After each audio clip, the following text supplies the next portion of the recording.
Di pa tapos ang Cleveland Cavaliers matapos sa i-trade nila si DeAndre Hunter para kay Dennis Schroeder at Keon Ellis ay nagkaroon sila ng bakanting salary cap na mahigit 50 million US dollars.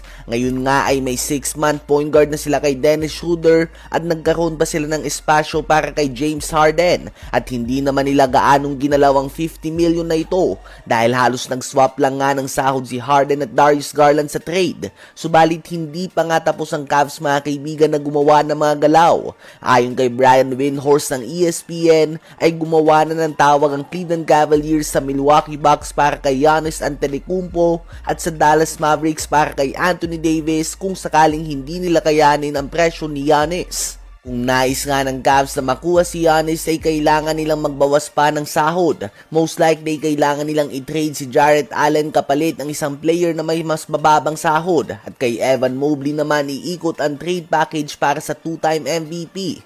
Basically nga mga kaibigan, kung nais ng Cavs na makuha si Giannis ay kailangan nilang bitawan ang kanilang Twin Towers plus draft picks at mabubuo na ang Giannis, Harden and Donovan Mitchell Big 3. Subalit kung hindi nila kukunin si Giannis ay may projected lineup na sila ni James Harden, Donovan Mitchell, Jalen Tyson, Evan Mobley, Jarrett Allen, Dennis Schroeder, Keon Ellis, Lonzo Ball, Sam Merrill, Max Strus, Thomas Bryant at Larry Nance Jr. Solid lineup na din nga ito.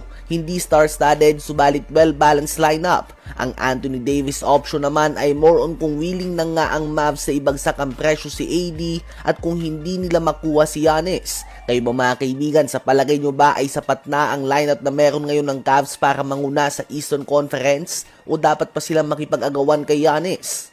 Naganap na nga ang pagbabalik ni Austin Reaves sa loob ng court kanina sa tapatan ng Los Angeles Lakers at ng Brooklyn Nets. Nanggaling nga sa bench si Austin Reaves and to be honest ay hindi na nga siya kailangan sa game na ito. Pinulbos ng husto ng Lakers ang Nets. Umabot nga sa 39 points ang biggest lead ng Lakers. Kaya naman less than 30 minutes lamang nilaro ng kanilang mga key players. Natapos nga ang game sa score na 125-109. Nanguna si LeBron James with 25 points and 7 assists on 10 of 16 shooting sa field. 24.6 rebounds and 5 assists din si Luka Doncic. 18 points, 5 rebounds si Jake LaRavia at 15 points in 20 minutes si Austin Reaves. Habang nakuha naman ng New York Knicks ang kanilang ikapitong sunod na panalo matapos sa tambakan ng Washington Wizards sa score na 132-101. 23 points, 5 rebounds si Mikal Bridges, 21 points si Jalen Bronson, 19 points, 15 rebounds si Karl Anthony Towns, 19 points din si OG Anunoby, 14 points si Landry Shamet, 12 points si Jordan Clarkson at 12